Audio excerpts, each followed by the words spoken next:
but we're glad you're here. So first of all, welcome. Adult recreational use cannabis will be legal in Maryland as of July 1st of this year. And as we all know, the impact on the workplace will be significant. I'm Paul Fry, President of Chamber. We're happy you're joining us, along with Doug Desmarais. We're hosting a first of a number of webinars discussing the impact cannabis will have on the workplace. As you know, we'll be recording this webinar, and due to the number of participants, we're asking you to stay muted. If you have questions, please use the chat function. Brianna here in our office will help monitor that. If Doug can't get to all the questions, we'll make a list and then send them back out with some answers for you. We do, just so you know, Doug and everyone else, we do have at least one member of the press on with us, so you're aware of that. And to introduce Doug, Doug Desmarais is a partner with Smith Downey, PA. His practice deals with all aspects of employment relationships, with particular emphasis on educating employees about the many labor and employment laws that govern the workplace and helping employers comply with these laws, thus avoiding costly and time-consuming litigation. Additionally, Mr. Desmarais has extensive experience in representing clients before numerous federal, state, and local agencies and courts. He is a member of the Maryland State Bar Association and District of Columbia Bar. Mr. Desmarais earned his BA degree from Brigham Young University, his JD degree from the University of Maryland School of Law, his LLM degree in labor law from Georgetown University School of Law. Take it away, Doug. Well, thanks, Paul, and pleasure to be with everyone this morning. You know, pre-COVID, we'd all be in the same room with each other and enjoying each other's company. And I'm sorry that we don't have that opportunity this morning, but I am very grateful that there's technology like Zoom that allows us to have this kind of conversation. I hope the information that I share will be useful. I apologize for a few technological glitches as we got started. Of course, that's very strategically planned on my part because then it's just uphill from there. But I'm glad to be able to talk to you about a highly significant social development, the legalization of recreational use cannabis, which also is going to have a substantial operational impact, I believe, on all employers, as well as some legal implications that will be of note. And we'll discuss all of these. One of the things that I have to be careful about, this is something I've presented on quite a bit over the past few months, is to speak candidly and with an appropriate measure of warning, which I think is needed under the circumstances, while at the same time recognizing that a majority of voters in Maryland voted to legalize the recreational use of cannabis, which means that if I'm in a gathering that has 50 people or 100 people or 300 people, a meaningful percentage of the people who are in that meeting might be recreational use cannabis partakers. And so I recognize that and hope that I strike the right balance between a recognition of a social trend that's received the sanction of the at least the Maryland state government, not on a federal level, and we'll talk about that in a minute, while at the same time pointing out some areas of concern that I think employers would be very, very wise to consider and to take under advisement as they move forward with respect to their HR practices and policies. So I know that there might be some questions that come this way during the course of this presentation. I'm happy to answer them. If I do give you an answer as to a hypothetical, and I'm putting my fingers up in a quotation mark exercise, if I give any kind of observations about a specific circumstances, it's not legal advice. And the reason that's the case is that there really is never just one issue. It's never just one thing. If you were to ask me, is it legal to do X, Y, or Z? Well, the answer is it depends on a whole lot of underlying circumstances. And so if I give you some advice or if I give some legal observations, it's not legal advice because a legal conversation would take a bit longer. We'd have to walk around the car and kick all the tires and open the hood and take a whole lot of subtleties into consideration. Also, we lawyers don't like to get sued either, so that's the other reason, but we're friends, so I'll give you that caveat as the second reason why we have that kind of slide. So fast facts. Marijuana is the most commonly used federally illegal drug in the United States. Approximately 48.2 million Americans used at least once in 2019. 48.2 million Americans used at least once in 2019.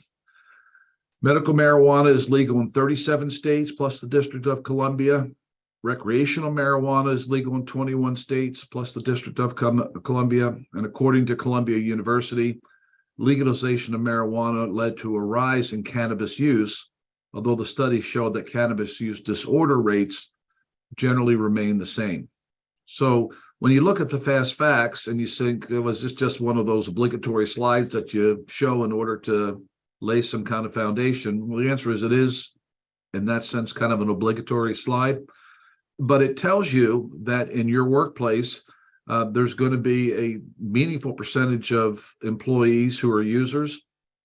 And you also can anticipate that with the legalization of marijuana, there will be an increase in use of cannabis. And that increase in use, in large part, is a reflection of the fact that the stigma on a statewide basis is being removed. It's still there on a federal basis. In certain social circles, it still may be there. But for many law-abiding citizens, they would decline to participate in activities that would violate the criminal laws of the states in which they live. And if you remove that impediment or that obstacle, then you remove one of the incentives that those individuals might have had to not use marijuana. In Maryland, you have some questions. Medical marijuana is legal. Recreational marijuana is legal. Employers have to accommodate employees who use medical marijuana. Employers can ask about marijuana convictions in a job interview. Let's break all those down. Is medical marijuana legal in Maryland? The answer is yes, but there are protocols that have to be followed, and we can talk about that. But the medical marijuana component is going to be much less significant after July the 1st because recreational marijuana at that point will be legal. It's not legal today, and it's not legal for the next week and a half, but come July 1st, it will be legal with some restrictions. Do employers have to accommodate employees who use medical marijuana? Well, the answer currently is no when we talk about ADA accommodations, but there's an asterisk there. That certainly has been the case law, but as we watch trends in the country, we can anticipate that the EEOC might shift its approach. We can anticipate that courts might shift their approach. It's not just federal judges who are interpreting Title VII and the American with Disabilities Act, which are the federal laws that govern your workplace. Maryland has its own laws. Some of the counties and cities where you might be doing business outside of Washington County have their own laws, and their judges are allowed to interpret their laws, and they may interpret laws in a way that are more liberal than what you would see in a federal court where a federal judge is interpreting federal law. Can employers ask about marijuana convictions in a job interview? You shouldn't be asking questions in Maryland because there's a ban the box law in place that highly restricts your ability, at least preliminarily, to do criminal background checks. Come July 1st, there's going to be a system in place to expunge most marijuana convictions that might have impacted someone negatively. And we'll talk more about that in a future slide. Marijuana in the workplace, you see the marijuana use box in the middle, and you see all the arrows. These are things that will be impacted, starting with policies. Hopefully all of you have employee handbooks. Hopefully all of you keep your handbooks up to date. What's your policy about marijuana use? Is it going to be something that's kind of generally woven into a substance abuse policy? Is your substance abuse policy going to be antiquated come July the 1st? Are you going to have a separate marijuana policy? And we can talk about why that might be worthwhile in a few slides. Drug testing. What are you going to do about drug testing? Are you currently testing for cannabis use? Are you going to test after July the 1st for cannabis use? I have amazing clients who recognize that if you were to test for marijuana use, you may find yourself in a workplace without many employees. And so that whole drug testing world has shifted quite a bit as of late. And I am seeing a majority of my clients, a vast majority of my clients, no longer testing for marijuana use. But that's something you get to decide as an employer. Criminal background checks. We've talked about the expungement of marijuana convictions.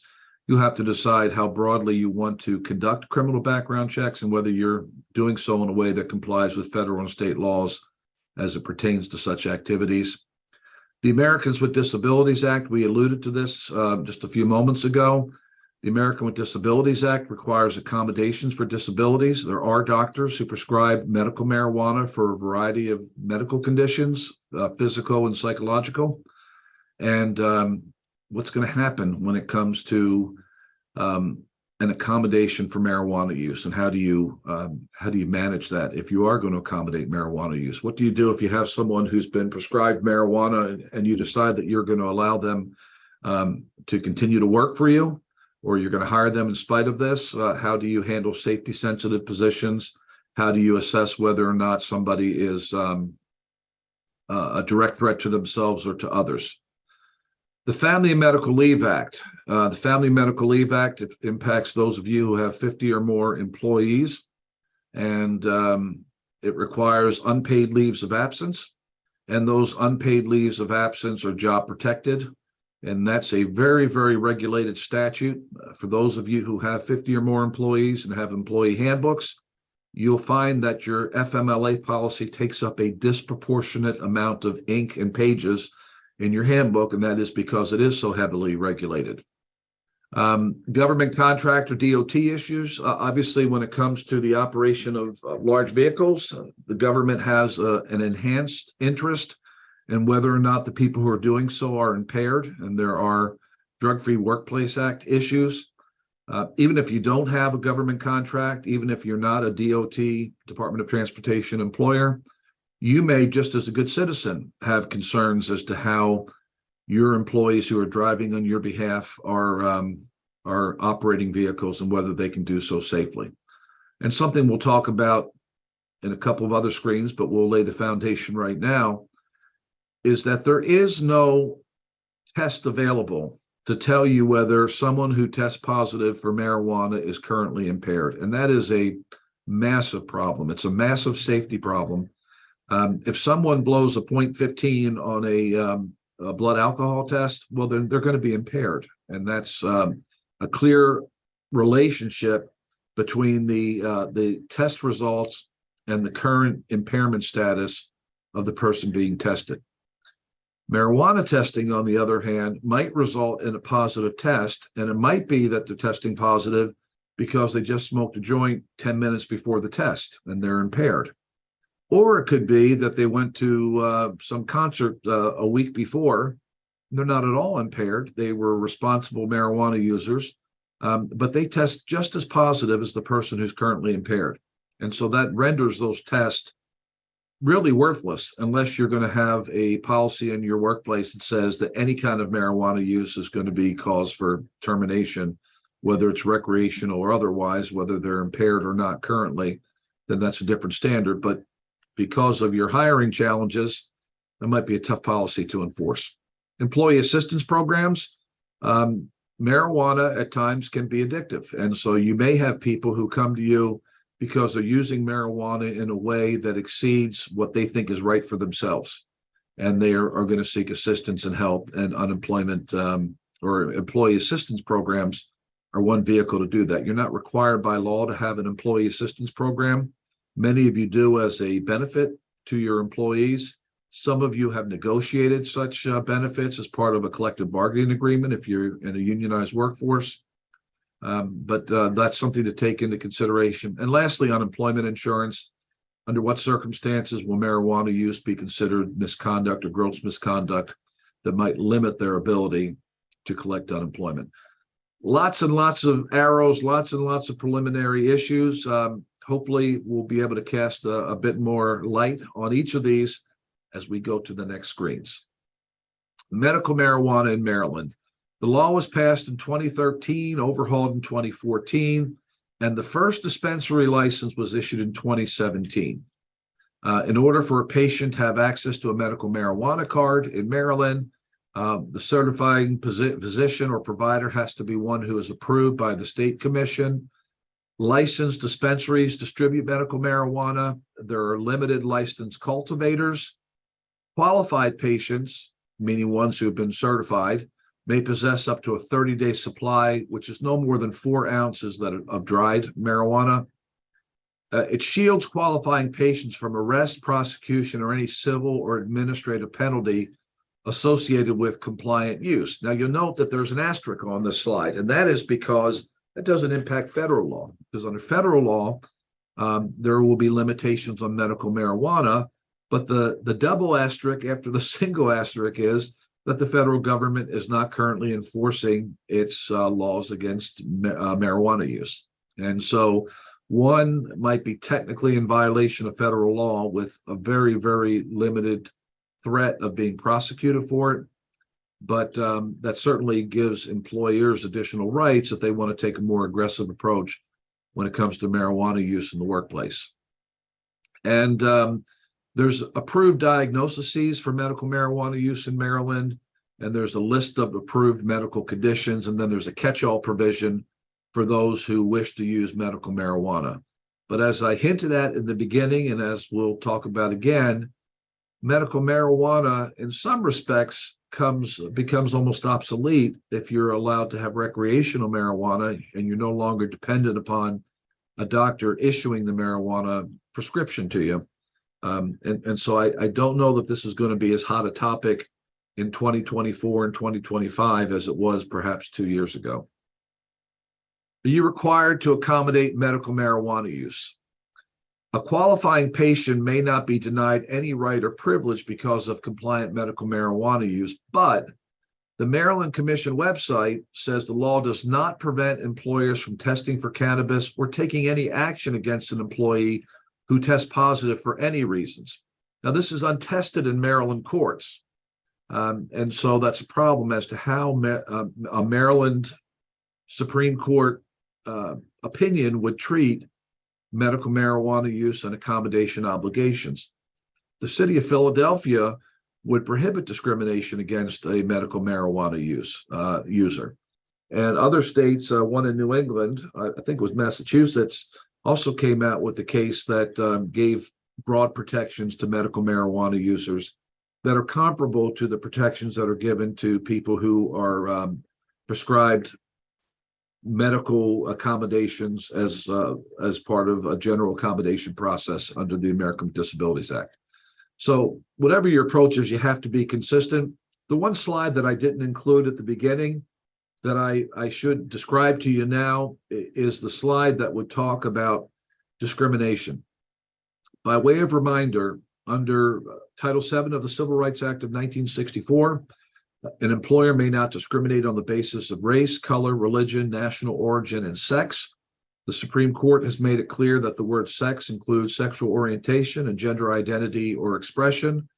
Maryland prohibits discrimination on the basis of marital status.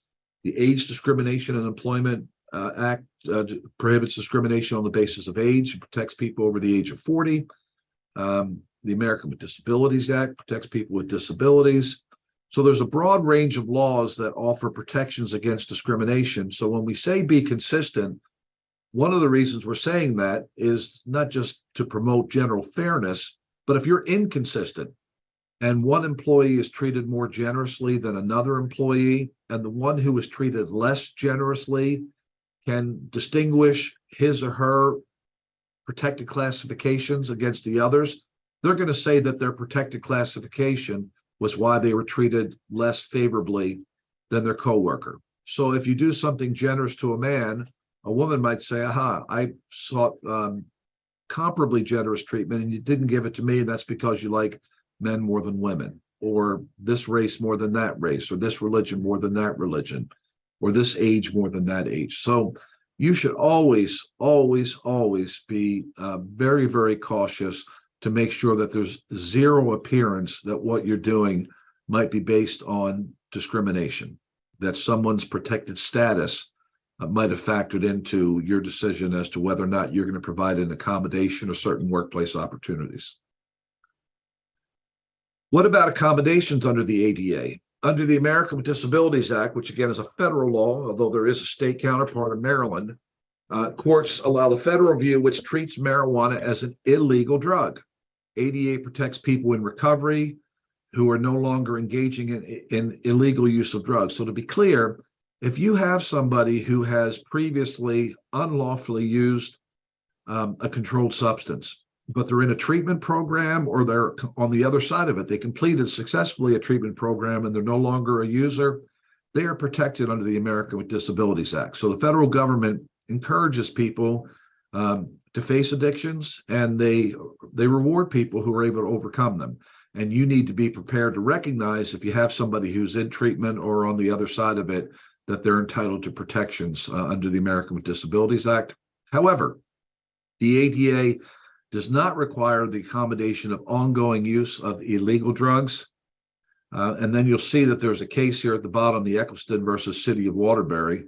An employee who uses medical marijuana still has standing to try to show that they were discriminated against on the basis of disability as opposed to on the basis of medical marijuana use. And so this has to do with kind of creative lawyering as to how you're going to how an employee would approach a denial of accommodation because of their medical marijuana use. Substance abuse in the American with Disabilities Act. This reinforces what was in the prior slide. For drug addiction, current use of illegal drugs is not a protected disability. And further, if you test someone in your workplace and they test positive for cocaine use, and they say to you, now that you've told me I tested positive, I realize I have a problem. I just called up a treatment program and I'm starting this afternoon. So I'm in treatment. You can't discriminate against me, or you can't take negative action because I am somebody who's now in a treatment program. That's more generous than the law would allow. And so if the reason someone says they're in treatment is because they were caught, that wouldn't give them the kind of protections they would have if they came to you and said, hey, I've struggled for a long time with this issue, and I'm in a program and I seek an accommodation. That latter scenario is different than the former scenario. What about alcoholism? Well, alcoholism is a protected disability. So unlike someone who has a cocaine problem, who doesn't have protections if they're currently using an illegal drug, since alcohol is legal, alcoholism is a protected disability. Now, that doesn't mean that someone is allowed to report to work under the influence of alcohol, but if their drinking problem is one that is present and outside the workplace, that individual may be subject to some accommodations. But you, again, can hold alcoholic employees to the same standards and same work conduct rules as other employees when it comes to coming to work impaired. Prescription drug use. You are not required to allow an employee to use prescription medicine in a way that interferes with job performance. If somebody's on a heavy-duty painkiller or muscle relaxant that causes them to fall asleep at their desk, and especially if they're posing a direct threat to themselves or to others, then you're not obligated to accommodate that. But there's always an obligation to engage in an interactive dialogue and try to find ways to accommodate your employees. And that ADA interactive process, which is the bottom of that screen, anticipates reasonable accommodations. And that might be a modified work schedule to attend AA meetings versus no right to a modified work schedule because somebody's hungover. So let me stop for a minute. Lots of information on these slides. And the object of this exercise is to help you to issue spot and also to plan in a way that enables you to run your workplace in a way that's prosperous. But this interactive process is one that standing alone means you're supposed to sit down with an employee. And if you're taking notes at all, I'd recommend that you take notes on what I'm about to say because it has very broad application, and I found it to be very helpful to clients. If you have an employee who is performing subpar, and perhaps you suspect that there might be a substance abuse issue, or maybe there's some other medical issue, or maybe they just don't like their job anymore, you just can't tell, your best approach is to do this. To go to John Doe and say, hey, John, we hired you because we want you to be successful. and we still want you to be successful. Success in your position means the following, and you hand that employee a copy of the job description. And if you do these things, you'll tell John Doe, this is what makes you successful at our organization. Now, there are 12 things on your job description. You're doing 9 of them, and we're grateful for this. And we encourage you to keep doing those 9 things. But 3 you're not doing. What can we do on our end to help you be successful with respect to these areas that you're falling short? That's an interactive process that just took place. You voiced support for the employee. You've memorialized the fact that you have wanted all along for that employee to be successful, but you're identifying the problem and you're tying that problem into their job description, and then you're offering yourself up as a resource to help that person be successful. That's a perfect example of an ADA interactive process. And you didn't even mention the possibility of a disability. You didn't say, John Doe, we think you might be depressed, or John Doe, we think you might be abusing a substance. You instead just pointed to the performance difficulty. And then by engaging in that conversation, you've given that employee the opportunity to speak up and perhaps let you know that there might be some underlying issues that may raise obligations on your part under the American with Disabilities Act or a state counterpart. So that's how that interactive process works. But I do encourage you to embrace that approach as to what you can do to help that employee succeed. It will serve you very, very well. So how do you respond to this? Zach works in Maryland. He asked to speak with the human resources officer about an accommodation request. He says, I have chronic pain and I just got a medical marijuana card. I will never use it at work or report to work intoxicated, but I'd like to take some time off when my condition flares up to treat the pain. Okay, well, the chronic pain is probably going to be a disability under the American with Disabilities Act. And so you therefore have that obligation to engage in an interactive dialogue. You have an obligation, if you want to write something else down, to keep the information confidential. So if Zach comes to you and you're an HR professional and shares this news with you, you have to say to yourself, what is the fewest number of people in my organization that I can discuss this with in order to evaluate how to help Zach? And that might not be everybody in HR. That almost certainly will not be Zach coworkers. It might be Zach's supervisor, although probably not. It probably will be whoever you report to. If you report to the COO or the CFO or the CEO, then perhaps you're going to have the conversation with them. But you being a good HR professional, you're going to say, look, this is confidential. Don't discuss this with anybody. You don't want this information to get into the hands of people who don't have a real profound need to know. So that's, we're going to do that interactive dialogue. And you might take the position that you don't want to accommodate medical marijuana, but more likely, operationally, you're going to try to find a way to accommodate that person. Now, if the person who's asking for the accommodation is your receptionist, you might have a little more flexibility, or if they're a data processor, you don't have concerns about a direct threat. If the person is operating heavy machinery, where an error could result in a significant physical injury or even death, you might take a different approach, right? And that's a conversation you're allowed to have. You allow employees to, what does your policy say, by the way? Many of you in your handbooks are going to have an ADA reference that might be real cursory, that says something along the lines of, we don't discriminate on the basis of disability, and we comply with the American with Disabilities Act. Those are nice words, but they don't even scratch the surface of what you should have in an employee handbook. The policy that we put together at my firm is one that ties together the 3 accommodation areas that are present in the workplace. And they are, the first is religion under Title VII, and that's been an accommodation obligation that you've had since 1964. The second is the disability, and that's under the American with Disabilities Act, and that's been in place since 1990. And then the third is pregnancy. And pregnancy accommodation obligations have been in Maryland for about 5 or 6 years, and they're now present on a federal basis.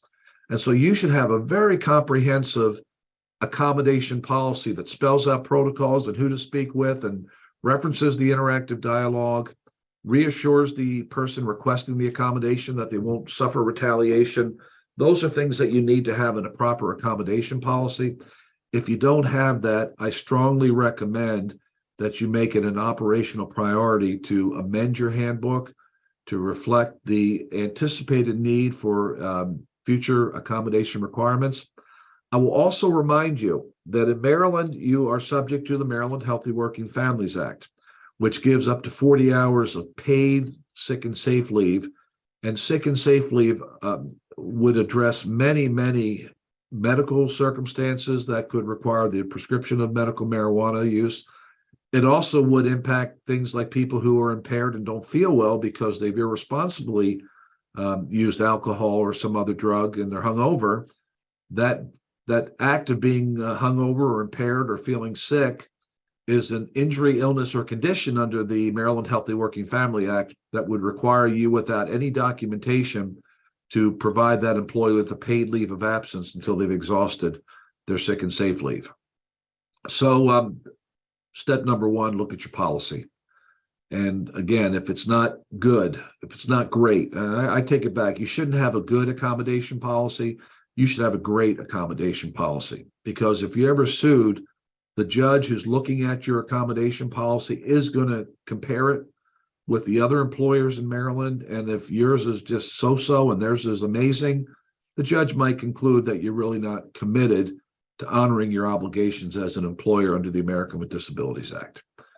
Next, you move into the interactive dialogue mode. If someone identifies a medical condition, then you need to talk with them and try to explore some kind of an accommodation, some kind of an adjustment in the workplace that's going to enable them to perform the essential functions of their job. I would encourage you to establish a good relationship with a good employment lawyer. I hope to think that I'm one, but there are lots of other ones too. Some in my firm, some in other firms. Find anybody who's good and then establish a relationship with them, and then get their guidance when you get tricky issues like this that could quickly turn into federal litigation that could cost you six figures to win the lawsuit. So recognize that a request for an accommodation is a legal moment that requires a legally compliant response. Dig deeper to understand what Zach is actually requesting. Again, this is this good faith interactive dialogue. What about medical marijuana in surrounding states? We've given you the examples of Washington, D.C., Virginia, and Pennsylvania. Some of you in Western Maryland might wonder, what about Ohio and West Virginia? And some people who have offices on the Eastern Shore might be concerned about Delaware. But we gave you the ones that have the greatest number of miles of commonality with the state of Maryland. Medical marijuana is allowed in D.C. and Virginia and Pennsylvania. And you'll have access to these slides when it comes to some of the nuanced differences between these three jurisdictions and the state of Maryland. The Washington, D.C. Cannabis Employment Protections Amendment Act went into 2022. This is significant because D.C., along with California, are the most employee-friendly jurisdictions. But when you see California do something, or you see the District of Columbia do something, then you start to think, well, this might be something that trends more broadly outside of the boundaries of these jurisdictions. And you might preemptively decide that you might take actions that are a bit more generous than you would otherwise choose to do because you see the trend coming. But by way of example, in Washington, D.C., you can't take adverse action against employees for the legal use of cannabis, the status as a medical marijuana program patient, or having presence of cannabinoid metabolites in their system without additional factors indicating impairment. So that's how it is in DC. And watch Maryland, which is a blue state that tends to have legislation that is more favorable to employees than red states, which tend to be more employer friendly. Of course, when I say blue states, I mean Democratic controlled, and red states are Republican controlled. This is not meant to be a political endorsement of any party. It's just an observation that I think is sustained by the realities of how laws develop across the country.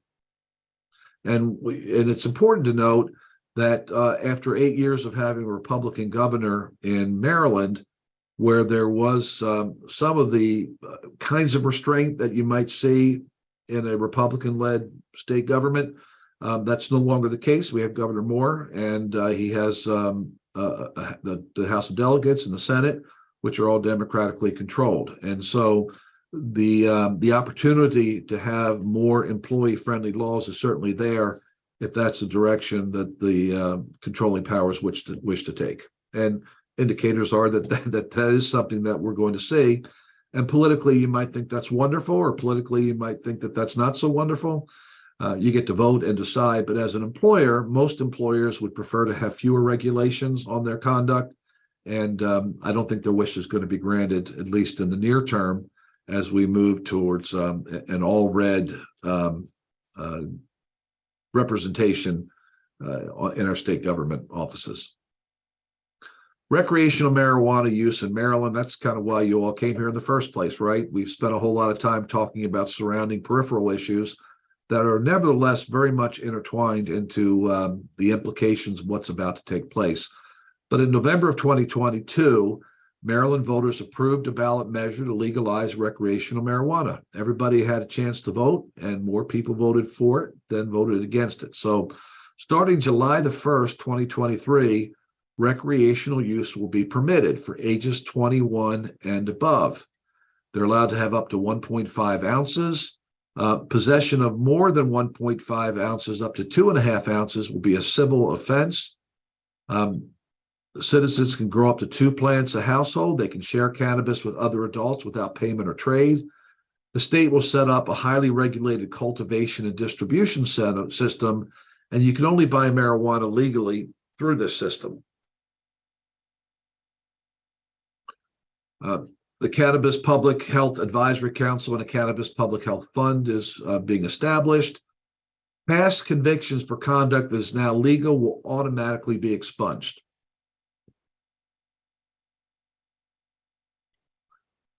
Maryland lawmakers have set up a cannabis referendum and legalization work group. Recent meeting, they recognized the limits of drug testing. It's very difficult to determine impairment level from THC levels. Metabolites can remain present in a person's system for weeks after consumption. The legislature may revise drug testing laws in the future to protect employees who test positive for cannabis but are not impaired at work. So I'm going to ask for some grace before I make the comment that I'm about to make, because it might be more commentary than you think is appropriate, but I make it because I think it's impactful. In effect, what the state has done, it's determined that it is more interested in allowing people to use marijuana unrestricted than it is in any kind of broader public safety issues. And you'll see a slide in a bit that talks about the increase in automobile fatalities that's been documented in states that legalize recreational marijuana. But the conundrum is that somebody who's not impaired tests positive, somebody who is impaired tests positive, and you can't really tell. And so what we are doing as a state is we're saying that we'd rather just err on the side of allowing people who are impaired to drive cars and operate machinery, just because we can't disprove to our satisfaction that they're not impaired. And that's going to be a challenge, but it's a reality that might impact some of your decision making, but you don't have a whole lot of wind behind your back when it comes to taking very aggressive stances with respect to marijuana use. It's a problem with operating vehicles. The Maryland State Police are trying to figure out what to do with people who test positive. Is there some way of conducting some kind of testing that might offer additional information about someone's impairment status? Some smart scientist is going to come up with a test that's going to be able to tie THC levels into impairment. And when they do, they won't work for much longer because they'll retire to a really big house. But for the moment, the smart scientists have not yet come up with the capacity to do that in a way that's very, very helpful.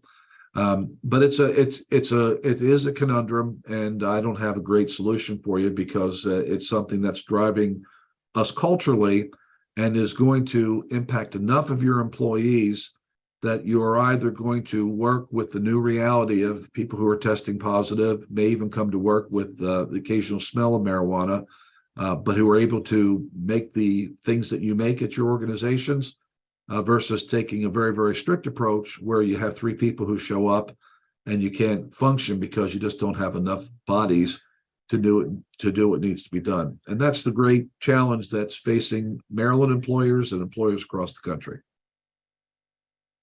What does this mean for employers? Maryland law does not directly address employee use of recreational marijuana, but you could continue to prohibit use and impairment on the job and off-duty use, even if it's legal, because it's not legal on a federal basis, and because it's not protected, at least recreationally, in a way that the American with Disabilities Act might protect the prescription of certain medicines. So if you're dealing with medical marijuana, you do have some lingering potential to have an ADA claim come your way. If you were just to say that you as an employer have decided that even though it's perfectly legal in Maryland, you don't wish to hire people who are using marijuana, you probably can get away with that legally. But again, based on what I'm hearing from my clients, you're going to have a very hard time getting enough folks to do your jobs. Cannabis or hemp products must be added to the existing ban on smoking in any indoor places of employment under the Clean Air Act. So you may wish to revise your no smoking policies to make it clear that it's not just tobacco that can't be consumed, but it's also marijuana. I would strongly recommend that you not allow marijuana use in your workplace, because under the current statute, that's not something that was allowed in the first place. So, but you can make that clear in your no smoking policy. No one is allowed to smoke marijuana, and drivers cannot consume any edible form of marijuana in a vehicle on any public road. And so you want to make this clear in your employee handbooks. There was an article that just came out yesterday where the Baltimore County Police basically were pleading with recreational marijuana users to please not get into a vehicle until 6 hours after they've consumed marijuana. It's probably not very comforting from a public safety standpoint that the best the police can do is to plead and ask people to be responsible and to please not drive a vehicle when they're impaired. Of course, one of the challenges is that if you're asking someone who's impaired to self-assess whether or not they're impaired, their impairment might impair their ability to properly assess whether or not they should be driving a vehicle. And again, that's one of the ongoing challenges.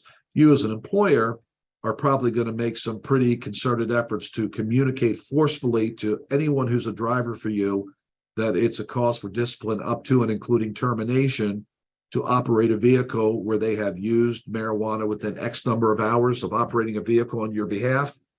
That's something that you should do because it will give you some protection against possible punitive damages should there be a terrible accident that results and someone could otherwise show that we were passive or that we turned a blind eye to public safety risk when it comes to people who are operating vehicles who are impaired in any way.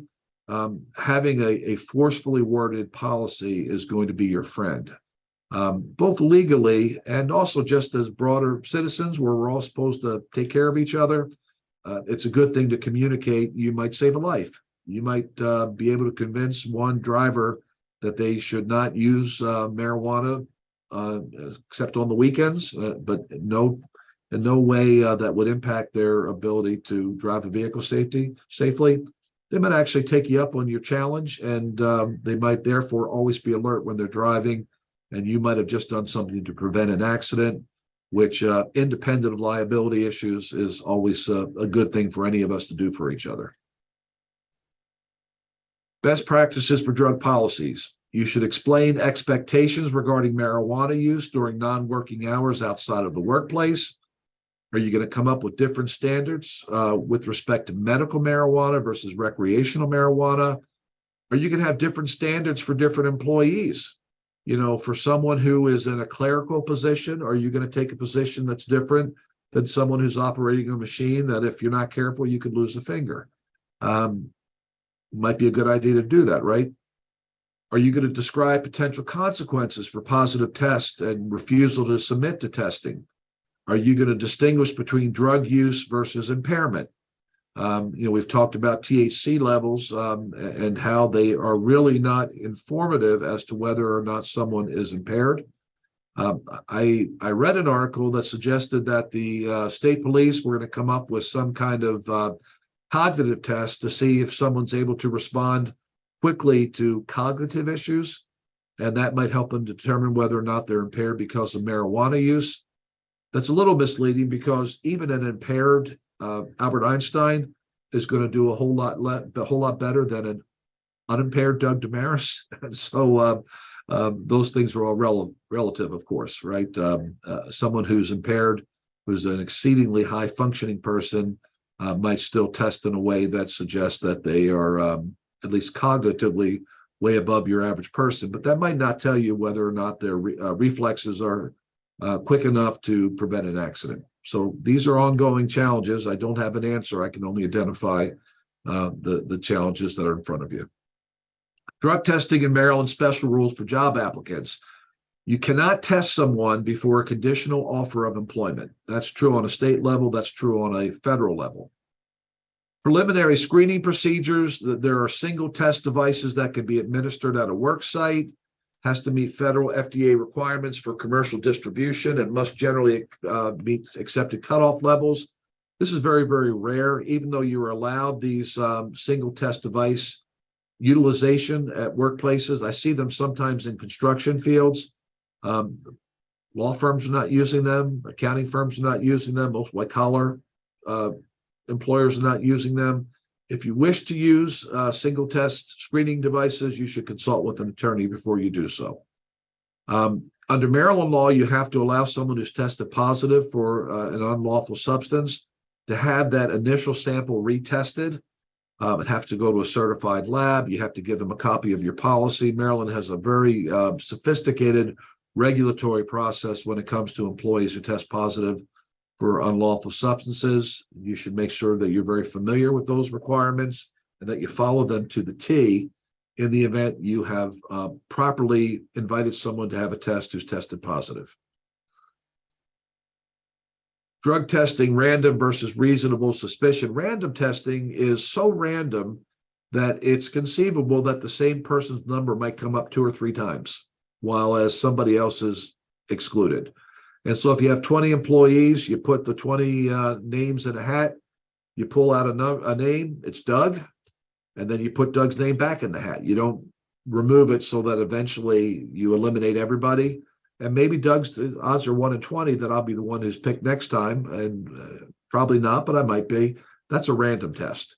Reasonable suspicion is where you have objective and reasonable suspicion that the employee is intoxicated or has ingested drugs while working.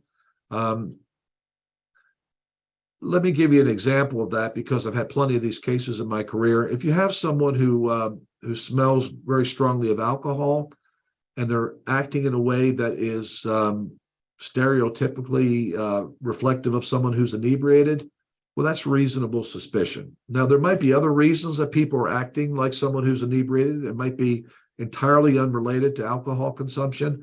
There might be a reason that someone smells as if they have consumed alcohol that is unrelated to alcohol. I had a case once where there was an employee who had a significant eating disorder, and it wasn't alcohol that was the odor that people were smelling, but they were ketones. It was a medical condition.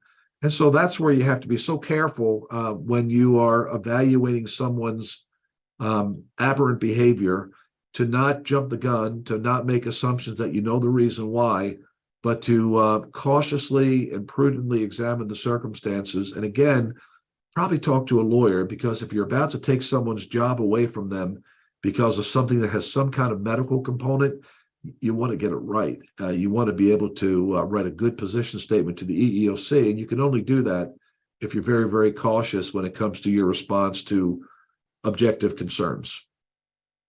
Drug testing in Maryland, we referenced that. It has to be performed by a state certified lab.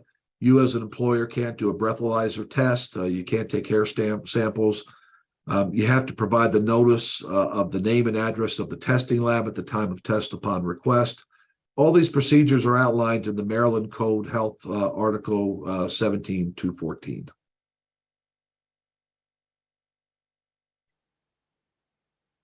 And we've talked about that. If someone tests positive, you give them a copy of the lab report, you give them a copy of your substance abuse policy, you give them written notice of what you intend to do about their positive test, and you tell them of their right to have that sample retested. Um, your position might be that you're going to be forgiving. Sometimes you have employers who have employees been with them for many, many years, and you know that they've just gone through some terrible life event, lost a loved one under tragic circumstances, and you might want to be forgiving, and that's a beautiful thing. However, you have established a precedent, and if you have somebody who's in a different demographic who has their own problems, they might not move you to the same extent, but they're just as real to the employee. You have to make sure that you have been consistent in any kind of deviation from your established policy when it comes to consequences of failing a drug test. Prescription drugs, confidentiality. A testing lab shouldn't disclose the use of legal non-prescription drugs or medically prescribed drugs. You can have a zero tolerance policy when it comes to reporting to work impaired. And I gave the example of muscle relaxants, which might cause someone to fall asleep, or other medicines that might have other side effects that could create a direct threat to the employee or others. You can watch for those impairments, even if those impairments are kind of the innocent result of taking medication that was prescribed by a responsible doctor to address a real medical condition. You still can prohibit impairment in the workplace.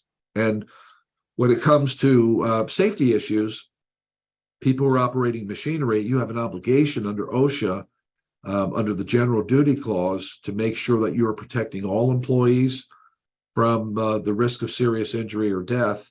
And given the variance between being a receptionist and someone who's operating a forklift, the risks are obviously not the same. Unique considerations for drug testing.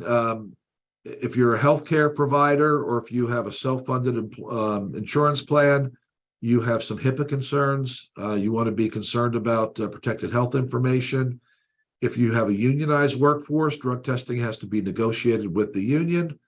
The union might have something in the collective bargaining agreement that addresses the employee right to have a consultation with the union rep before they're tested. Make sure you're very familiar with your collective bargaining agreements and you always comply with what you promised to do in those documents. Criminal background checks. The EEOC says that all criminal background checks must be job related for the position in question and consistent with business necessity. We've talked about ban the box laws, which prohibit you from during the first interview of making inquiries about criminal convictions. Once you've gone past that initial phase, you're allowed to do that. Normally, you're going to do your criminal background checks after you've given a conditional offer of employment. That's the safest way because you might also be having some medical exams or some other fitness for duty test. And under the ADA, those can't be required until you've given this conditional offer of employment. There's a trend right now at the EEOC, especially because of racial disparities when it comes to criminal arrest or substance abuse issues in particular, to say that if you have a criminal background check requirement that screens out employees because of criminal convictions that are unrelated to the job at issue, that can create some or perpetuate residual discrimination. And so if by way of example today you excluded an African-American applicant because they had been arrested for possession of a small amount of marijuana. Well, statistically, there are more African-Americans who are arrested for small amounts of marijuana than there are Caucasians. And so one might argue that those racial disparities might have an improper racial bias behind those tests or those outcomes. And so you would ask yourself, does it really matter if this person was convicted 15 years ago of marijuana use? What does that have to do with their current job application? Now, if someone has been arrested for embezzlement and they want to be your CFO, well, that is job related, isn't it? And it's consistent with business necessity to have someone who's not been convicted of financial crimes before you give them access to your checkbooks. Not as compelling if the person who's competing for a position in your accounting office, if they were arrested during their college years for having marijuana. And so it's always a good idea to equate your requirements to bona fide job needs because that eliminates the appearance that you would be supporting some kind of exclusion of employees because of behavior that's unrelated with the job needs at issue. We're getting close to the end, folks. We might have a little bit of a flurry as we go from slide to slide, but there are some important factors. Excuse me. The Family Medical Leave Act we've referred to, that has to do with a serious health condition. Substance abuse treatment very well could be a serious health condition under the Family Medical Leave Act that would entitle someone to up to 12 weeks of job protected leave, assuming that you are an FMLA employer and assuming that the employee has been with you for 1 year, worked 1,250 hours in the preceding 12 months, and they have 49 coworkers who work within a 75-mile radius of where they work. Government contractor issues. If you have government contracts, if you're a Service Contract Act employer or Davis-Bacon employer, you have concerns about the Drug-Free Workplace Act, which requires a much more regulated substance abuse policy than you would find in your average private employer workspace. If you are a government contractor, you should speak with legal counsel and make sure that your substance abuse policy satisfies the Drug-Free Workplace Act of 1988.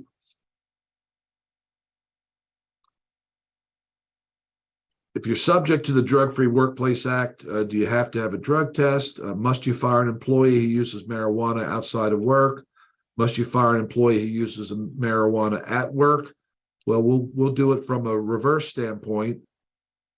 Do you have to do drug tests? The answer is no. Do you have to fire an employee who uses marijuana outside of work? The answer is no, but you're going to guess the answer to the third one, I'm sure. Do you have to fire an employee who uses marijuana at work? Well, the answer is not necessarily, but you are probably going to have very, very harsh disciplinary action taken, because if you don't, you may find an explosion of marijuana use at the workplace. It's going to be violative of state law, because state law would not allow marijuana use in the workplace. If it's a medical marijuana issue, then you'll talk to your labor and employment attorney to make sure that you're sensitive to these potential ADA implications. The DOT has strict mandatory drug testing programs for safety-sensitive transportation employees. It does not authorize medical marijuana under state law as valid medical explanation for a positive drug test.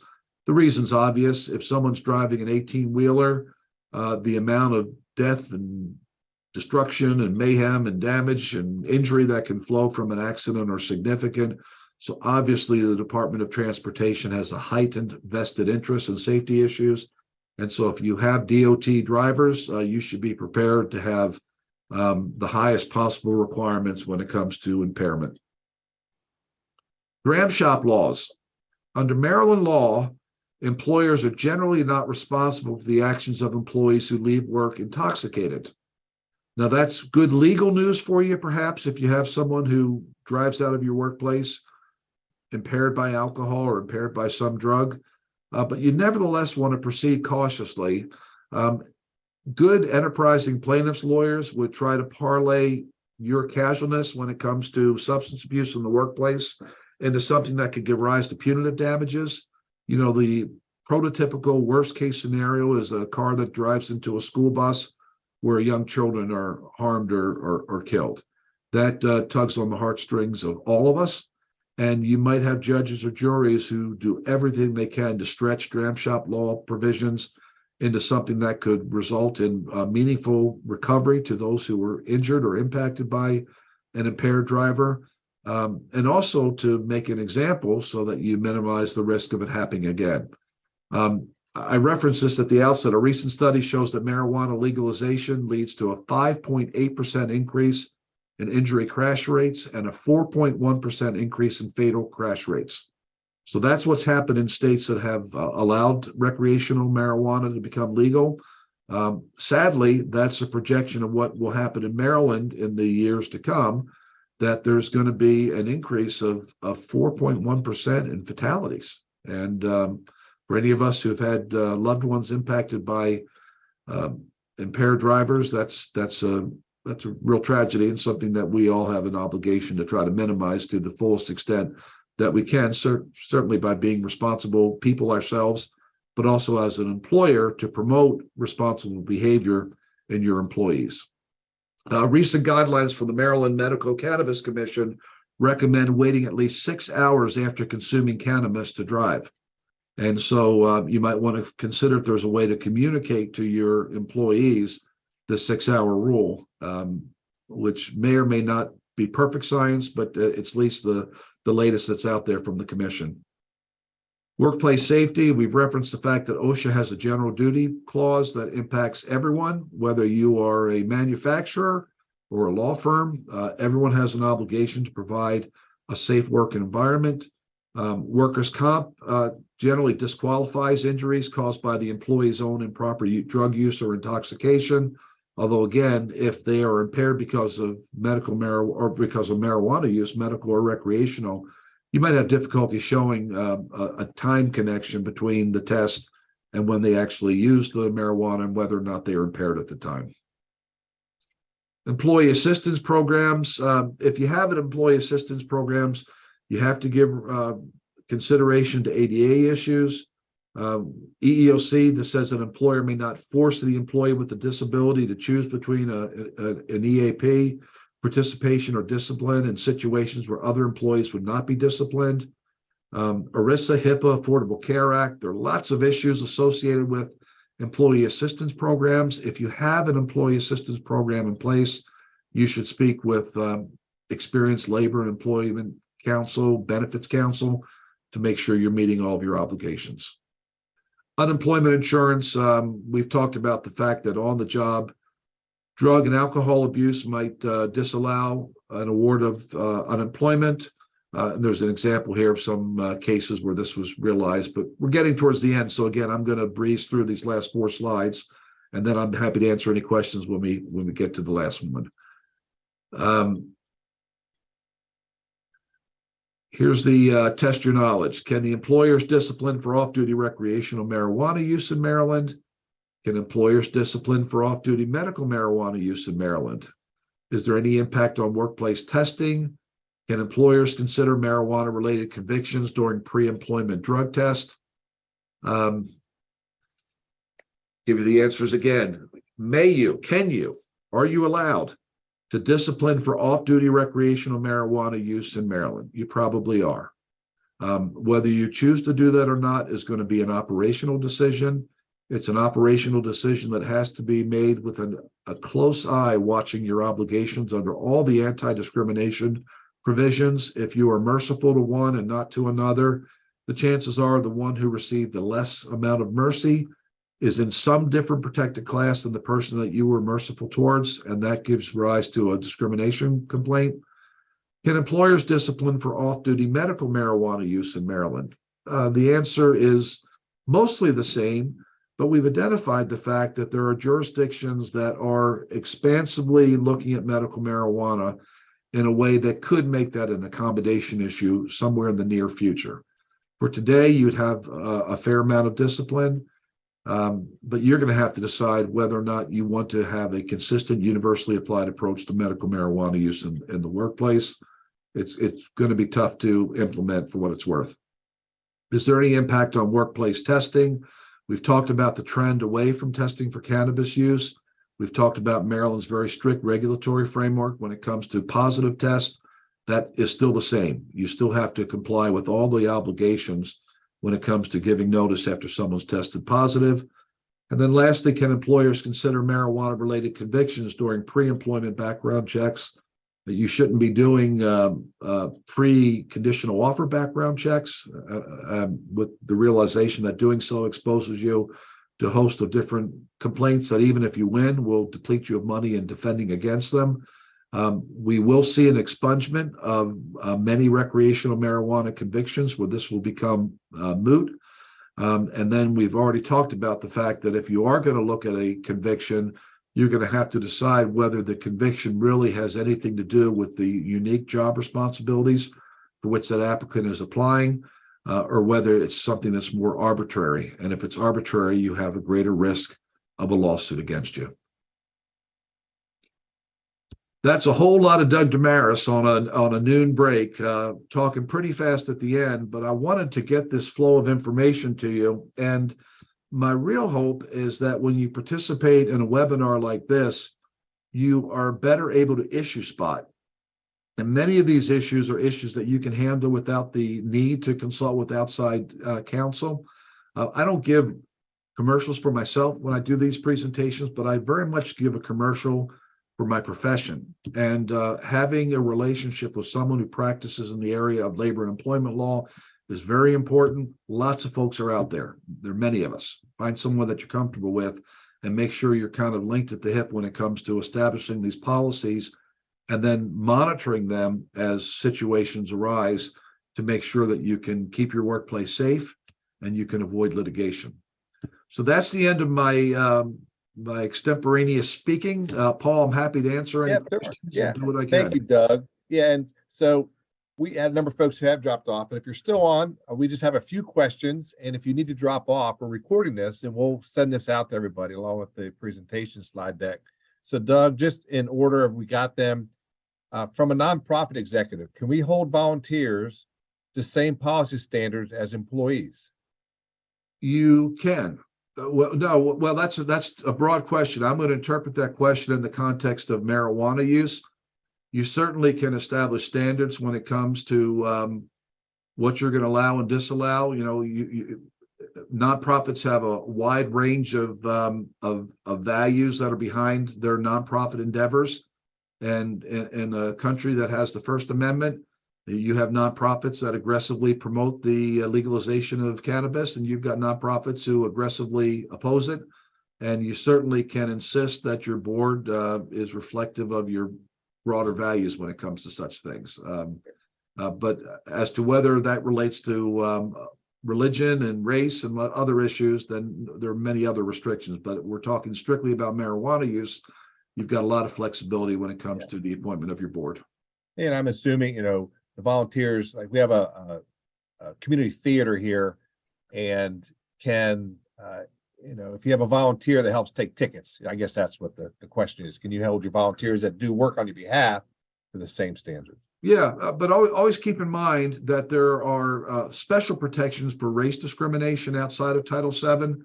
And so you always want to be very, very prudent when it comes to exclusionary steps, recognizing that there are civil rights out there that could give rise to some claim against you. But when it comes to marijuana use, you certainly can say that you're not allowed to volunteer if you smell of marijuana, or if you're impaired, you can have standards like that without any concern. Just keep in mind these underlying discrimination concerns are outside of marijuana use. It's a good segue. You talked about smelling. Here's a question. What advice do you have about employees smelling like marijuana? You can take the position that you're not to come to work smelling of marijuana. It's funny that we're having this question. I just had that issue on Monday with an employer where someone came to work and their clothes reeked of marijuana. And they were in a service industry, so you had people who were coming into the establishment, and it was noticeable. And you certainly can take the position, just like you can have positions about odor policies in general. You can prohibit people from coming to work smelling of marijuana. Okay, next question. Let's see here. So it just said you can send them home because it smelled like marijuana. That just popped up. Yes, you can. Okay. Here's another question. Maryland, as you've talked about, is not the first state to decriminalize cannabis. Are we, state government, looking at how other states have handled implementation from an employer standpoint for some guidelines? So in other words, obviously other states have implemented adult use cannabis. Is Maryland taking some of this lessons learned from other states and trying to implement it already? Oh, there's no question that the committee that's been established is looking to see how other states do things. That's why you had that reference that just came out yesterday from the Baltimore County Police. You know, what do we do about the fact that people are impaired and that there are going to be people who are killed this year because we've legalized marijuana? You know, what do we do about that? And so they're trying to help people to act responsibly, at least give them notice. Please don't operate a vehicle within 6 hours, and hope that somehow it'll appeal to the better angels of our nature, and that people will think, all right, I'm going to get high right now, but I'm going to make sure that I've got some friend who's holding on to my keys for 6 hours. That's how one governmental agency is dealing with things. They're trying to deal with the issue of vehicles that smell of marijuana. How much leeway do the state police have to search those vehicles? There's some controversy about that. They are looking to other states, but the other states haven't figured it out yet. So that only takes you so far. Okay. Next to last question. If an employee, you try to address some of this, so you might have to wordsmith this bit a little bit here, Doug. If an employee is in an accident and is hurt, at the hospital, the employee tests positive for THC. Is there grounds for termination? And can there be an issue with workers' comp covering the accident? So I think you talked about some of it. I don't know if you want to fine tune that. Yeah, well, fine tuning it is the big elephant in the room. And the big elephant in the room is, okay, they were in an accident, they tested positive, but it might have been because they went to a Grateful Dead concert 2 weeks ago, and they haven't smoked since then or ingested anything since then. And they're not at all impaired. They had an accident just because humans are imperfect and sometimes they have automobile accidents. You'd have to be prepared to have a consistent approach when it comes to testing positive. And you'd have to determine whether there's reason to believe that the positive test was somehow tied into impaired driving, and which led to the accident. And it's very difficult to tell. Last question, we'll wrap up, is can employers exclude acceptance of drug use of any kind in their hiring and employment without risk of legal action? With the caveat that medical marijuana is a trickier issue, just not so much currently in Maryland, but based on trends. I can't tell you how courts are going to interpret these things in the coming months. You certainly could have a universal provision that the unlawful use of drugs is a disqualifying event when it comes to employment at this establishment. And my experience tells me, and having been blessed with a broad array of clients across a broad array of industries, very, very responsible employers who would like to implement that kind of policy have found that when it comes to cannabis use, they were losing so many applicants that they could no longer function that way. And they had to take a different approach with respect to cannabis. But if someone wants to have that universal approach, again, with the caveat that medical marijuana might be a little different, and then with all the other distinctions between recovering drug users and recognizing alcoholism as a disability under the ADA, the answer would be yes, you could have that kind of exclusionary policy. And just to wrap up, one of our state delegates mentioned that the General Assembly legislature for the next several years will be probably fine tuning this legislation as we get experience and get feedback from employers. So stay tuned. I do, Doug's very humble. I can vouch for his professionalism. He's worked with us on a number of issues. He's very well qualified. He's right. There's a number of law attorneys or labor law attorneys. His organization is very good, and take his advice. If you don't have a labor law attorney, if you're not consulting with them for some of these things, please do. Doug, we want to thank you for your information, for your expertise. Again, we're recording this. We'll send it out. We'll send out the slide deck. If you have any other questions, you need to contact Doug, contact me, paul@hagerstown.org. Otherwise, thank you for being here with us, and everyone have a good, safe rest of the day and be ready for July 1st. Thanks, Great. Doug. Thank you, Paul. Best wishes to everybody. Have a great day. Thanks. Thanks. Bye-bye.